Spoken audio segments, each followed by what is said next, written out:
Hello, everybody, and welcome. My name's Leanne Galouli, and I'm the president of the Boston University Anti-War Coalition. We are a coalition formed as an alliance of students united in support of an end to wars and a nonviolent methods of social change. Our main purpose is to raise awareness through education and to advocate and develop a legislative agenda that promotes our established goals. I would like to start off the evening by sharing some thoughts with you. It is no secret that we live in an extremely complex world, and every day society spawns new issues that become increasingly difficult to solve. As technology booms and our collective intelligence expands, limits are replaced with innovations to the likes of which our parents could have never dreamed. Progress has led to an intricately run, consumer-based, mass production society that is showing no signs of slowing down. Yet in our current state of affairs, you do not have to look far to see our economic slowdown, increasing unemployment, or lackluster medical care. The incarceration rate in the United States is among the highest in the world, while energy prices are skyrocketing and our ignorance of the looming climate crisis continues. And of course, there's the quagmire that is Iraq, which everybody seems to recognize as a blunder, yet nobody can seem to find a way out of. Information about Iraq has been stale from the beginning. The mainstream media effectively blacks out gruesome pictures of war and the many actions of the anti-war movement while simultaneously misdirecting the public with lofty rhetoric and distracting them with breaking stories about Britney Spears. There are over 4,000 dead American troops and estimates of anywhere from 80,000 to over 1 million deceased Iraqis, the majority of them civilians. With this war, our government has carried out an assault on our civil liberties, from legalizing and justifying torture of innocent people to openly spying on our citizens. While all along, the military-industrial complex is turning out profit in many different arenas, and top government officials personally profit from government contracts that serve the private companies, such as the prime example of Vice President Cheney's Halliburton. This is all topped off with the mind-numbing redundancies of the presidential campaigns, complete with media distractions, personal attacks, and platforms that leave half our citizens feeling disenfranchised. Considering that this country was founded upon the concept of for the people, by the people, it is dismaying that the public interest in U.S. policies has drastically fallen over time, while the detrimental effects these policies have in the rest of the world have exponentially grown. How many more transgressions will our unchecked government commit before people get mad? What does it take for those not awake to the urgency of our distress to finally see it? And what does it take for those who are conscious of our ills to feel obliged to fix it? Some argue that it takes a tragedy, yet when tragedy abounds at every page turn of the newspaper, people are desensitized to it. The lack of outrage at the war in Iraq and our burgeoning domestic issues, most notably from my generation, is due to viewing these issues as distant abstractions. Society desperately needs to be dislodged from the complacent backseat of American politics. Our methods of government are punctuated with rudimental grievances that our politicians attempt to mend with Band-Aids. Being anti-war means a lot more than just desiring an end to this war. What we are really fighting is a system that has led to massive destruction on a global scale and will continue to without upheaval of our ideology and a restructuring of our political system. That is why undeniable parallels between the wars in Iraq and Vietnam can be drawn, and why the social movements of the 60s are used as a paradigm for today's revolution. And that is why hate has been perpetuated instead of unqualified love. The great enlightenment of our generation will come, but it will not look like it did in the 60s. We, the current students of America, are faced with the difficult task of having to run this place in the future. Some say that there's simply nothing anybody can do to fix it, that the powers that be are too overwhelming to counter, that public dissent is a thing of the past. Here, I like to invoke Margaret Mead, who once said, "Don't ever tell me that a small group of thoughtful people could not change the world. Indeed, it's the only thing that ever has."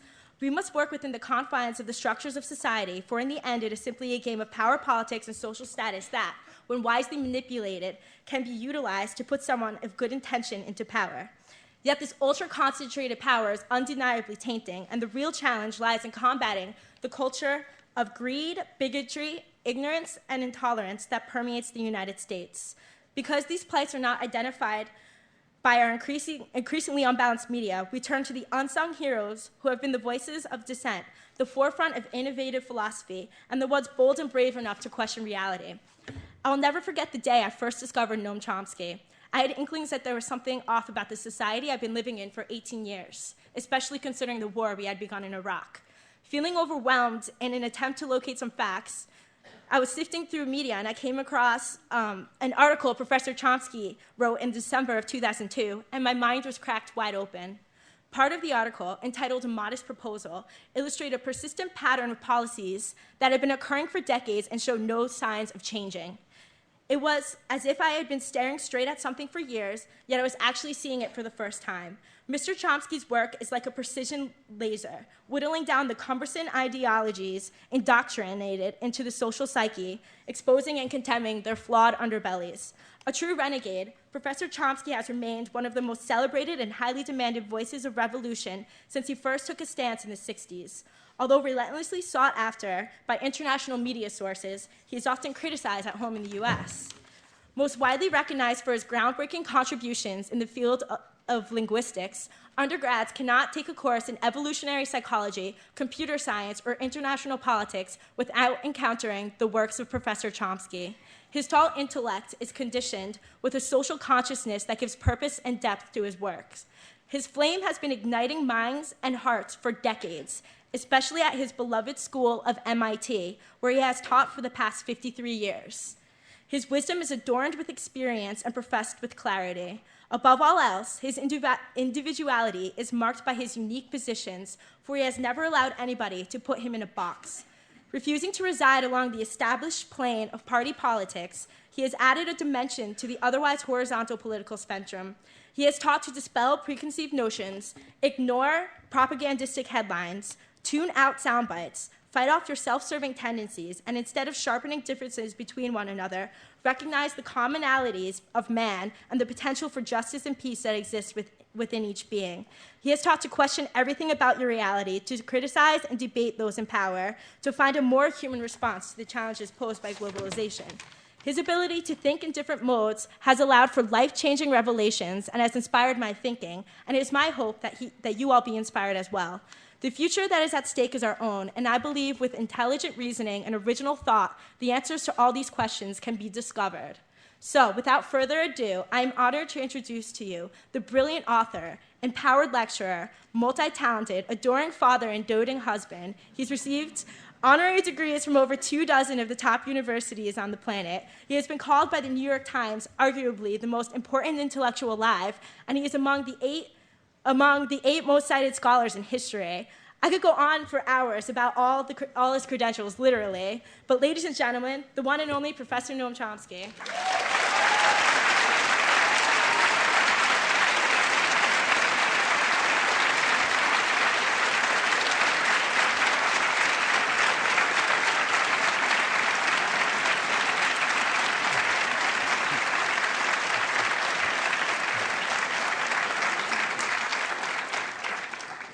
Well, I don't anticipate living up to that, but I'll try. I've been asked to talk about modern-day American imperialism. That's a rather challenging task. In fact, talking about American imperialism is a little bit like talking about triangular triangles. The United States is the one country that exists, as far as I know, and ever has, that was founded as an empire explicitly. According to the founding fathers, when the country was founded, it was a nascent empire. That's George Washington. Modern-day American imperialism is just a later phase of a process that has continued from the first moment without a break, going in a very steady line. So we're looking at one phase in a process that was initiated when the country was founded and has never changed. The model for the founding fathers, borrowed from Britain at that time, was the Roman Empire. And they wanted to emulate it. I'll talk about that a little. Even before the Revolution, these notions were very much alive. Benjamin Franklin, 25 years before the Revolution, complained to the British that they were imposing limits on the expansion of the colonies, and he objected to this. He, borrowing from Machiavelli, he admonished the British, I'm quoting him, that a prince that acquires new territories and removes the natives to give his people room will be remembered as the father of the nation. And George Washington agreed. He wanted to be the father of the nation. His view was that The gradual extension of our settlement will as certainly cause the savage as the wolf to retire, both being beasts of prey, though they differ in shape.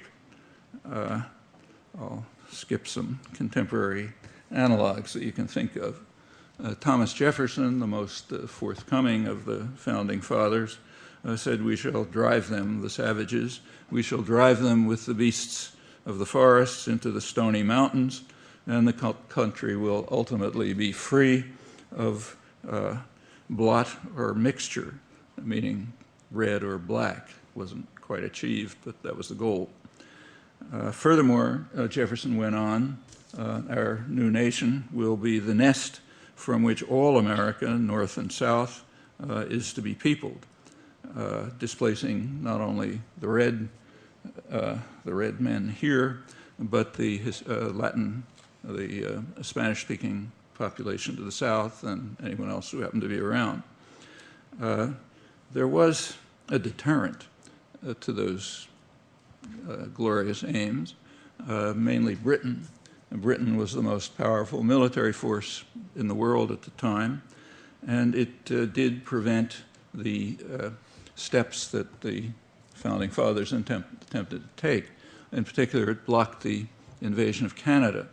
The first attempted invasion of Canada was before the Revolution, and there were several others later, but it was always blocked by British force, which is why Canada exists. The United States did not actually recognize Canada's existence until after the First World War. Another goal that was blocked by British force was Cuba. Again, the founding fathers regarded the taking over of Cuba as essential to the survival of the nascent empire. But the British fleet was in the way, and they were too powerful, just like the Russians blocked John F. Kennedy's invasions.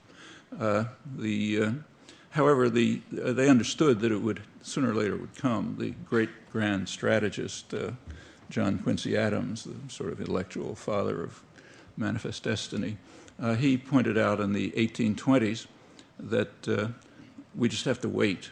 They said Cuba will sooner or later fall into our hands by the laws of political gravitation, just as an apple falls from the tree. What he meant is that over time, the United States would become more powerful, Britain would become weaker, and the deterrent would be overcome, which in fact finally happened. And we should not ignore these early events. They are very much related to current history. That's made very clear by scholarship on current affairs.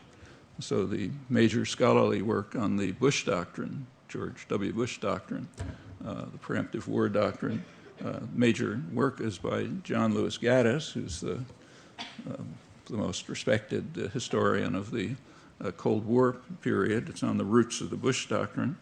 And he traces it right back to John Quincy Adams, who is his hero, the great grand strategist, in particular to Andrew Jackson's invasion of Florida, which conquered Florida from the Spanish. And that was strongly approved by then Secretary of State Adams in a famous state paper in which he advocated the principle of preemptive war on the basis of the thesis that expansion is the path to security. So if we want to be secure, after all, we want to defend ourselves, we have to expand. At that time, expand into Florida. We were being threatened by what were called runaway slaves and lawless Indians who were in the way. They were threatening us by their existence, by barring our expansion. And as Gaddis points out, there's a straight line from that to George Bush.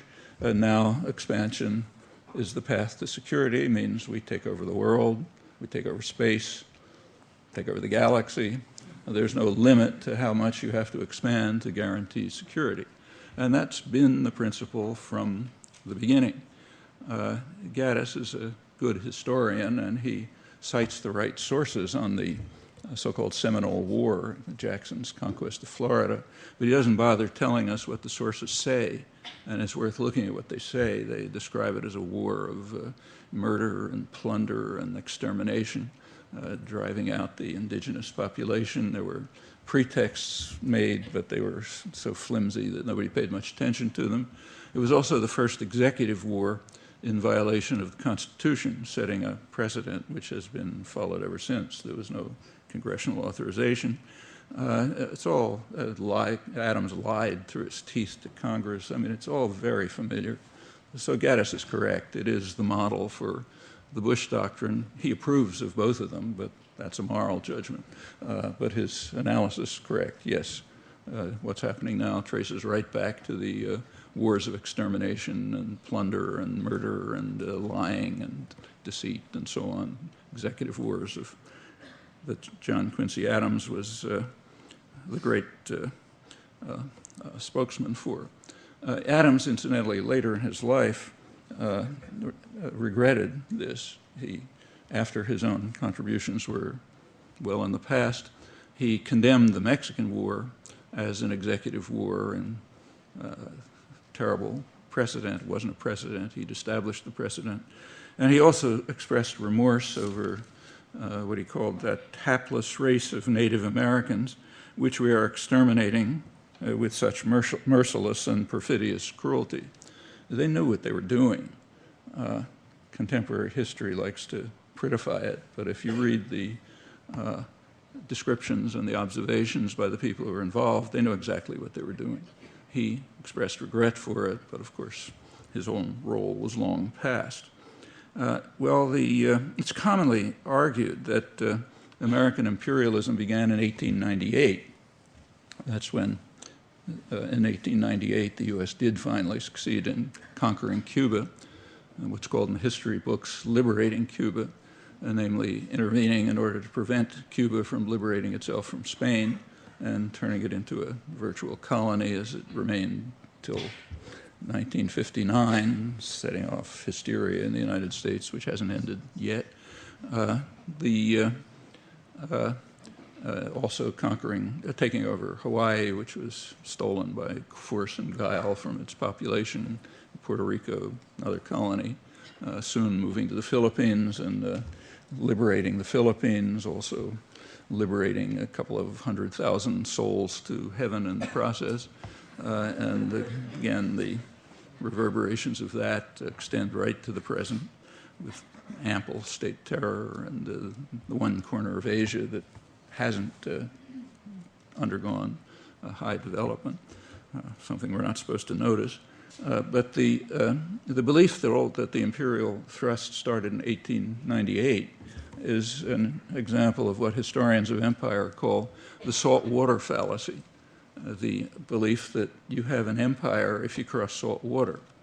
In fact, if the Mississippi River were as wide as the Irish Sea, the imperial thrust would have started much earlier. But that's an irrelevance. I mean, expanding over settled territory is no different from expanding over the waters. So what happened in 1898 was just an extension of the process that began when the nascent empire, as it saw itself, was formed in its first moments. The extension to beyond was, again, a lot of this starts right in New England with New England merchants who wanted to, very eager to take over the Pacific trade, the fabulous markets of China, which were always in their minds, which meant conquering the Northwest so you can control the ports and so on, meant kicking the British out and others out and so on. That went on from right here. The goal, as William Seward, who was Secretary of State in the 1860s, pointed out that the central figure in American imperialism, that we have to gain command of the empire of the seas. We've conquered the continent, we're going to settle, take it over. Monroe Doctrine was a declaration that we'll take it over, everybody else keep out. And the process of doing so continued through the 19th century and beyond until today. But now we have to have command of the seas. And that meant when the time was ripe, 30 years later, when the apple started to fall from the tree, given relative power proceeding overseas to the overseas empire. But it's basically no different than the earlier steps. The leading philosophical imperialist, Brooks Adams, he pointed out that this is 1895, we're just on the verge of moving overseas extensively, that all Asia must be reduced to our economic system. The Pacific must be turned into an inland sea, just like the Caribbean had been. And there's no reason, he said, why the United States should not become a greater seat of wealth and power than ever was England, Rome, or Constantinople. Well, again, there was a deterrent. The European powers wanted a piece of the action in East Asia, and Japan by then was becoming a formidable force. So it was necessary to explore more complex modes of gaining command of turning the Pacific into an inland sea and going on. And that was lucidly explained by Woodrow Wilson, who is one of the most brutal and vicious interventionists in American history. The probable permanent destruction of Haiti is one of his many accomplishments. Those of you who study international relations theory or read about it know that there's a notion of Wilsonian idealism. The fact that that notion can exist is a very interesting commentary on our intellectual culture and scholarly culture. If you look at his actual actions, fine words are easy enough. But these are some of his fine words, which he was smart enough not to put into print. He just wrote them for himself. He said, since trade ignores national boundaries and the manufacturer insists on having the world as a market, the flag of his nation must follow him, and the doors of the nations which are closed against him must be battered down, even if the sovereignty of unwilling nations be outraged in the process. No useful corner of the world may be overlooked or left unused. That's 1907. There's a current version of that, a crude version by Thomas Friedman, who says that McDonald's cannot flourish without McDonnell Douglas, meaning the U.S. Air Force. Well, that's a crude version of Wilson's point. You got to batter down the doors by force and threat, and no corner of the world must be left unused, no useful corner. There was a watershed in this process at the time of the Second World War. At the time of the Second World War, the U.S. already had by far the largest economy in the world and had for a long time, but it wasn't a major player in world affairs. Britain was the leading player, France second, the United States lagging. It controlled the hemisphere, had made forays into the Pacific, but it was not the leading player. However, during the war, U.S. planners understood that the war was going to end with the U.S., the world dominant power. However, it turned out other competitors were going to destroy themselves and each other, and the U.S. would be left alone at comparable security. In fact, the U.S. gained enormously from the war. Industrial production virtually quadrupled. The war ended the Depression. The New Deal measures hadn't done so.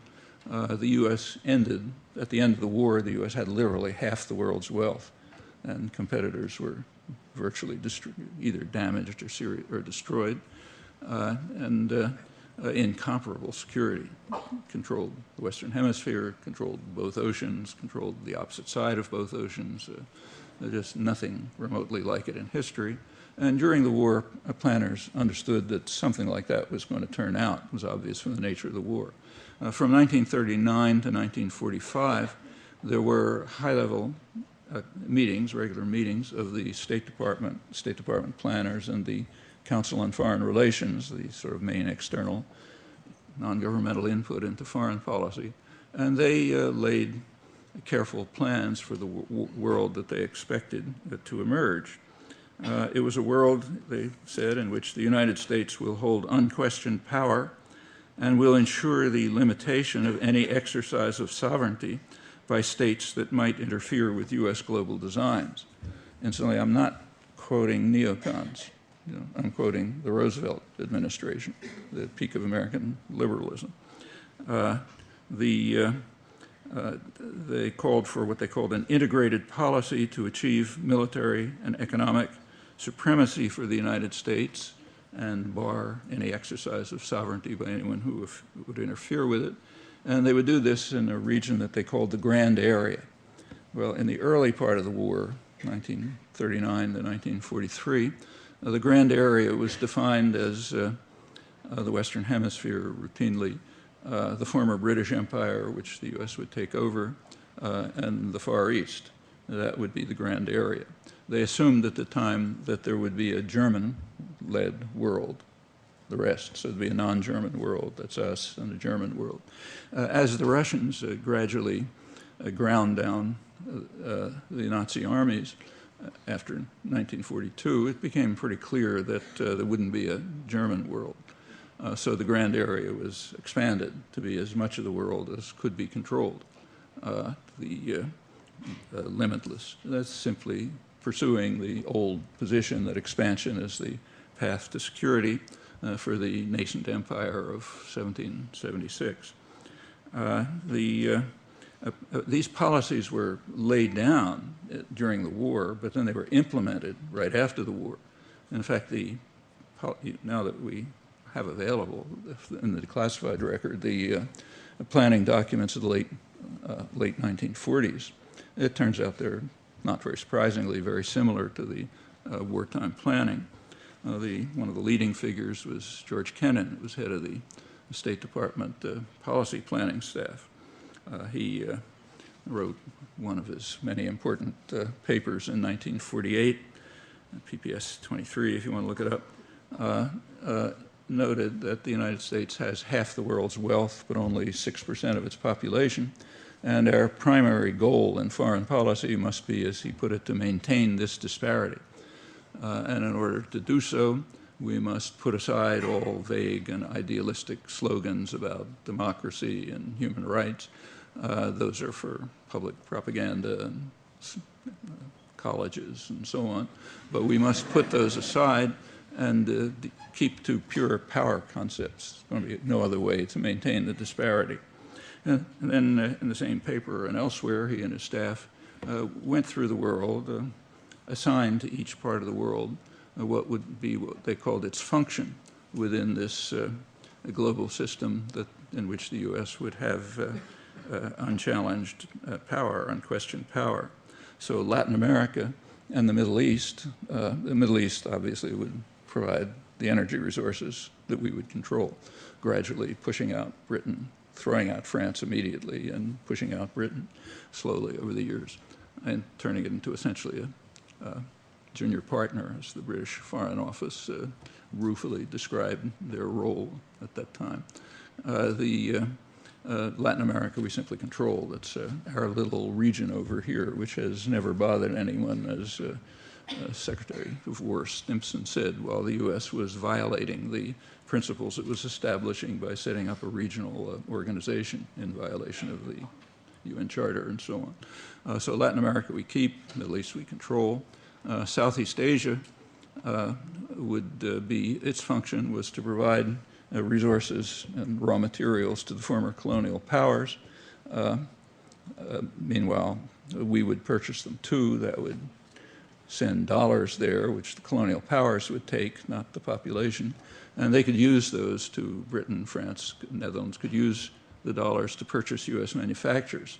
It's called a triangular trading arrangement, which would allow the U.S. had the only really functioning industrial system in the world, had a huge excess of manufacturing products, and there was what was called a dollar gap. The countries we wanted to sell it to didn't have dollars. That's Europe, basically. So we had to provide them with dollars, and the role of function of Southeast Asia was to play a role in that, hence the support for French colonialism and recapturing its Indo-Chinese colony and so on. There was various variations, but that's the basic story. And so Kennan went through the world and assigned them its function, each part. When he got to Africa, he decided that the United States really didn't have much interest in Africa at that time. and therefore we should hand it over to the Europeans to exploit, it's his word, to exploit for their reconstruction. He said it would also give them a kind of a psychological lift after the damage of the war and while we were taking over all of their domains. Well, you could imagine